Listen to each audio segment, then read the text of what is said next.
Yo, yo, yo, yo, yo, what is going on, CoD Familia? It is your boy BN, aka Mr. Kingdom Builder, and today we got some breaking news for you, and it is pretty massive, I think, as far as the potential implications it could have for the game overall, and how some of you might feel about it. So as always, if you enjoy the content, make sure you throw us up, because it helps out a lot. So it has been shared with us some information that revolves around 183, GLR, VLR, and Taco Alliance. However, probably more two of the alliances out of the three, on a move that they are going to be making at some point this season that was announced. Where they will be moving is what I believe probably the more interesting storyline, along with a number of things that were mentioned in this announcement. Now, before we get there, let's lay some groundwork before we show you the big Shibuya bang, which is this matchup in particular.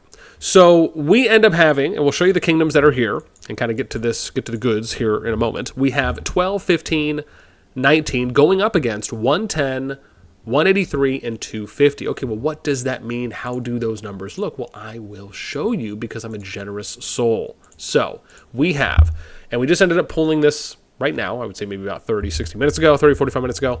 We have Kingdom 12 comes in at 13.1 billion power, Kingdom 15, 20.4, 15.9 billion for 19, 22.8 for 110, 18.1 for 183, and 10.4 for 250. This brings us to a 51.3 billion versus 49.4 billion matchup with about a 2 billion differential. That is still really good. You're looking at 100 billion power KvK, along with the face value matchup is very close. It looks good. Of course, we'd have to look at what the T5 breakdowns look like at certain power intervals just to see kind of how it leans. But at least at face value, it's very close, which I am always happy to see going into a KvK. Now, where does this get tricky is this. There was an announcement that was shared with me, which I can only imagine is from GLR. It's a general announcement, so it's going out to their alliance or potentially just everyone in the Discord. And it says, we have been extended an invitation to join NOIR. Now, let me point out, we're going to read the whole thing, and then I'm going to break this down into a couple parts because there's a lot to really unpack here. However, I want to be very clear, nothing against GLR. Man, I wish you guys the best. You do you, boo-boo. I am more interested about really some parts that are mentioned in here, and it also will keep us cautious, or at least open-eyed, to be paying attention to things as we get closer to what will eventually be a migration window for the 119 kingdoms that went into the first season for Season of Strife KvK. So it says, we've been extended an invitation to join NOIR as their sister alliance. GLR will continue to grow and develop under GLR leadership and their servers, so they're basically saying we're going to retain GLR. Maybe they're not going to make them rename to NO2. I actually think that's pretty cool, so it's nice to hear that. Again, the sister alliance thing, I'm not sure exactly, because some people refer to like the sister-brother alliance as like, okay, we're equal, but sometimes it's like, oh, we'll be the sister kind of second alliance, if you will, or academy-type alliance. So I guess I'm viewing this as more of like, oh, we're going to be just the second main alliance, right? I always think it's kind of a nicer way to word those things. The mechanics of this. Migration will open in approximately 30 days. We will do this transfer in two ways, right? And so we mentioned to that. There's still 3 chapters. Technically, there's 4 chapters left in the 119 kingdoms that are in that first season of SOS KvK. But there's about, I think, less than a day left from the 4th to last chapter. So again, you have a number of days remaining until you get there. And if we're looking at it, we could probably show that to you here as well. So if I skadoosh this over, you should be able to see, right, you got less than 14. This is in Kingdom 5. You got 4 days, 2, that's 6, 3, so 9. So you're looking at, 10 days about until the last chapter finishes. And then at that point, you'll probably end up getting or hitting your end of season timeline. So does that mean that that's going to last a week, 2 weeks after the last chapter finishes? We'll see. Again, keep in mind, the timelines are a lot more consistent now, and they're a lot more caught up now in KvKs with the bigger pool groupings than they used to be. So that could also expedite and allow for us to see these kingdoms going into their home kingdom a lot faster than before, but we'll see. And then we get to players that desire to be part of the first wave are welcome and encouraged to do so. There is no restriction based on power, just keep being cookies. So what this means is that if there's no restriction based on power, that is interesting, Because we went into Kingdom 5, and I pulled some data there real quick, and they're at 20.6 billion power if you're combining alliances or totaling alliances that are over a billion power between NO2 and NOIR, which means that if the server cap is at about 23 billion, let's just assume for now, that gives them about 2.4 billion wiggle room, meaning if they're going to bring in players from the GLR kingdom, you're looking at maybe, 10 to 15, give or take, before you hit the cap.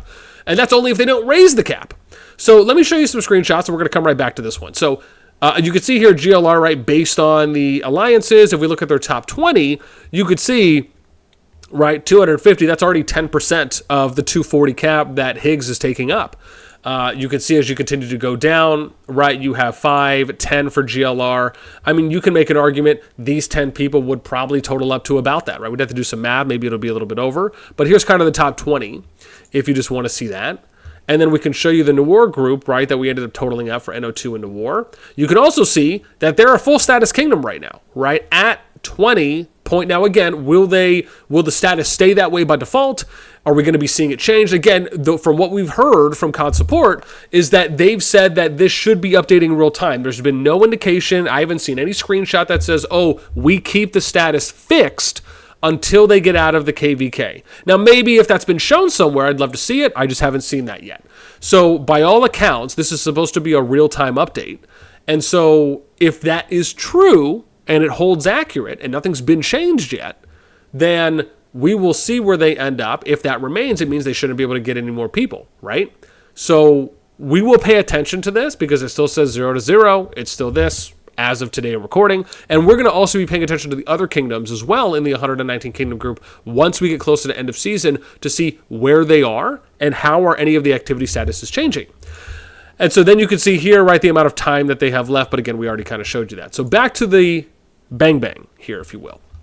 So then we move on, and it says, because we have some players on cooldown, right, players are also welcome to stay and finish the season against BTR and ROG. 183 will remain as a functional kingdom. We will continue, and this is the next thing that I find very, very interesting. We will continue to grow and develop accounts there in S5, as well as recruit people that wish to join into the NOIR pipeline. So this has a couple implications. What they could be meaning is that they're going to continue using 183, which, and I'm going to throw a term out here that I find incredibly interesting. And again, it's not good or bad. It's just I find it fascinating because typically when you're in a kingdom and you are thinking about trying to bring players in, like for kingdoms that are using kind of, they're just going mega alliance structure, super alliance structure, they're just basically funneling people into the number one alliance. You could say that some kingdoms will use the second, third alliances as pipeline alliances or academy alliances to funnel players in to the number one alliance whenever the number one alliance loses activity or if they have spots that open up. But half of what I'm reading into this is that they want to use 183 basically as that. It's almost like it's going to become an academy kingdom that will funnel players into the NOIR pipeline from 183. I mean, now you're just like exacerbating this idea of what you would usually see done in a number of kingdoms. Now, what they also could just be meaning is that they're going to help recruit by any means available to them, regardless if it's in 183 or externally outside of 183. We will continue. I just thought that was a very interesting point. I just wanted to mention that for a sec because I just think that's fascinating. Just in the sense of that, like, it's expanding to that from a kingdom, from what usually is internally within a kingdom to now it's like we're just going to use the kingdom as a whole to go somewhere else. That being said, people that wish to wait until, and don't worry, we ain't done yet.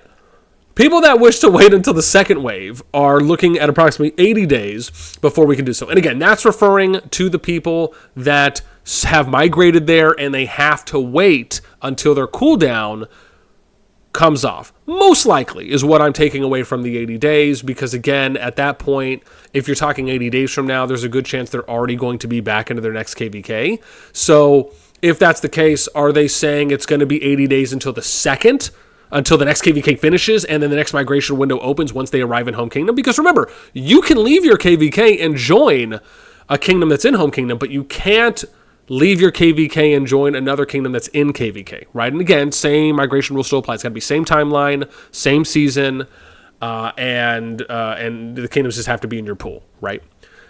But here's the next one, which I think is just absolutely bonkers, is that, and again, you take this for what you will, and I'll talk about both sides of it. Be aware, we are awaiting confirmation from the devs. But, they have 165 slots waiting for us on their server. This is interesting. Why? Well, there's two parts here. One, this means that if they're saying we're awaiting confirmation from the devs, I imagine this has to be like a VIP support kind of deal where they've asked them, hey, will the kingdom capacity be increasing that will allow us to bring more people in? Okay, maybe. When they mention that they have 165 slots waiting for us on their server, let's break that down. NOIR at the moment, or just S5, the kingdom, does not have the current capacity based on power threshold for what the existing server cap is that we know it as, which is between 22 and 23 billion, to take in 165 people. Now, they could be just mentioning and referring to that, oh, well, the kingdom will have 165 slots available to them when it opens. Does that mean that it's, instead of it showing 200 like we usually would see, right? So if I go in-game, and let's say I click on a kingdom, instead of it saying, 300, instead of it saying 300, is it going to say 165? Or will it say 300, but then they mean that there's going to be 165 slots available, which will mean 135 slots will not be utilized, which means it'll be cut off at 135 over 300. Could that be the case? However, when I see something like this, does this kind of give us err on the side of caution that we are going to see the server cap increased for these 119 kingdoms that are coming out of this SOS 1 KvK? Because remember, when I did that interview with Aussie and Leo had told me that they will be increasing the server caps a number of times until eventually it plateaus. Now, this is where it gets a little tricky, because in Rock, you usually go through a couple seasons, and then you get to SOC, which is your season of conquest. I think it's season 4, if you will. It's 3 or 4. And so, does that mean that these side seasons are basically, because we don't officially have season 3 out yet, that these side seasons will continue to see server cap increases until season 3 comes out, and then it'll be season 1, you get a cap increase before season 2 starts, and then after season 2, you get another cap increase before season 3 starts, and then would you get another cap increase after season 3, and then it plateaus and it's done? Because they did say eventually it's going to plateau, and they're not going to, and they will no longer increase the server capacity for Kingdom Power. But because we're inside seasons, is that kind of like this weird gray area workaround where they'll continue to do so until we eventually get? It's just, where is it going, right? And so now we get to what I think are some of the main takeaways here, which is, will the server cap be raised above 23 billion? If it does, I personally think, at least at the moment, I just don't know. If there are harder restrictions put in for the amount of power that kingdoms can bring in at this point, I may be okay with it. But if it's going to be just the same thing, carte blanche, you can bring in any power you want until you hit full status again, and the cap is being increased, that I just think is going to do more damage than it will do any good. Number 2, will NOIR continue to be the number 1 alliance, and will they extend their ceiling power, right? Because I think we saw them peak at what it was somewhere between 22 billion, 22 and a half.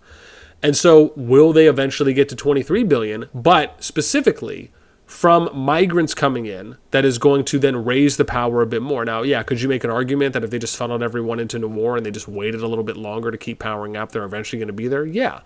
But is it something that they can get to sooner because the cap is being raised and then they can bring in more stronger players in?